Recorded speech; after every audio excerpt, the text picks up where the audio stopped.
In this video, we're evaluating the definite integral from 0 to 7 of x over the cube root of x plus 1. And I'm going to try a u substitution. I'm going to let u equal to the radicand there in the denominator, x plus 1. So du would equal to the derivative of x plus 1, which is 1. That would give me a dx here. So I'm looking to rewrite this integral in terms of the variable u. So instead of a dx, I want a du. Instead of x's in the numerator and denominator, I want something in terms of u. Well, I already have the x plus 1 in terms of u. Now I just need to replace the x here. And from this substitution, taking the 1 over, I get x equal to u minus 1. So in the numerator, I can replace the x by u minus 1. The dx here can be replaced by du. Denominator then, I have the cube root of x plus 1, but x plus 1 is my u. Instead of the radical here, I'm going to write it as exponential, easier to integrate here. So it'll be u to the 1/3. Now I could go through and just get the integration in terms of x and leave the same limits of integration here. But at this point, I'm going to go ahead and change them. So for this limit here, x equal to 0, the upper limit x equals 7. So using my substitution, I'll go back over here, and if x is equal to 0, that would tell me the u equal to 1. If x is equal to 7, back over here, plug in 7, that would tell me that u is equal to 8. So now when we complete this, we'll get a numerical value because we're doing a definite integral. I've already taken care of the limits of integration, so all I have to do here then replace the 0 by 1 and the 7 by 8. There we have it. So let's just rewrite this. U over u to the 1/3. Just laws of exponents here. Be 1 subtract 1/3. To be a 2/3. And then it's minus 1 over u to the 3rd can be written as u to the negative 1/3. Now I just have some basic integration with respect to u. So we just use the power rule in reverse here. So be u then, integrate with respect to u, add 1 to the exponent here, it'd be 3 over 3. So this would be 5/3 here. And we divide the coefficient of 1 by 5/3, give me a 3/5 out in front. There's minus.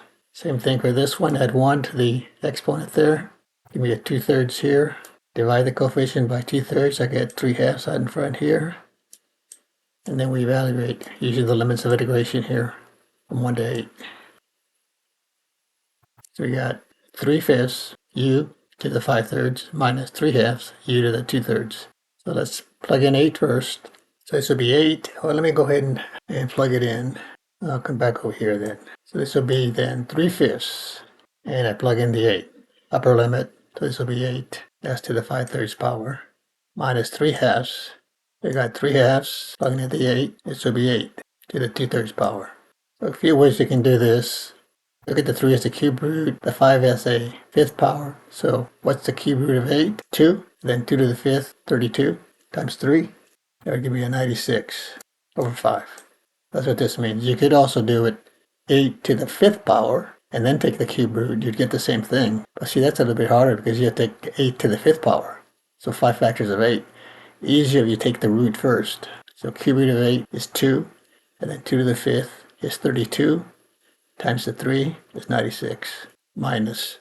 This one the same thing. I could take that 8 to the 2/3. So I could say, well, let's square it. 8 squared is 64. And then we take the cube root. Or we can take the cube root first, that's 2, and then square it, we get 4. Be the same thing. Then 4 times a minus 3 here gives 12, and then you divide by 2 there, so this would be a minus 6 here.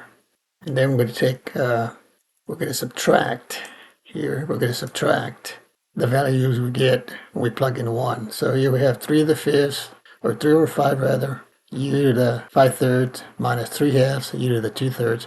Well, if I plug a 1 here and a 1 here, 1 to any power is going to be 1. So all I'm going to get here is 3/2, or 3/5 I should say, minus 3/2. Okay. 1 to any power is 1. So 1 to the 5/3 power is 1 times 3/5 still gives me the 3/5. 1 to the 2/3 power is still 1 times minus 3/2 is still 3/2. And then here we can just cross multiply here. 6 and then minus 15 over 10. So this is going to give us a minus, actually minus 9 over 10, but you have a negative here, but I say a plus 9/10. Now you can combine these. Common denominator here is 10, so let's multiply here by 2, and 2 here. and we get 192 over 10. Multiply by 10 here and 10 here will give us a minus 60 over 10, so this will be minus 60. And this one already has the 10 here, so this will just be plus 9. So we've got 192 minus 60 plus 9 over 10. So you do your calculations there, this will give me 141 over 10. You can divide it out, get 14.1. So the value of the definite integral is 14.1. Thanks for watching. We'll see you next time.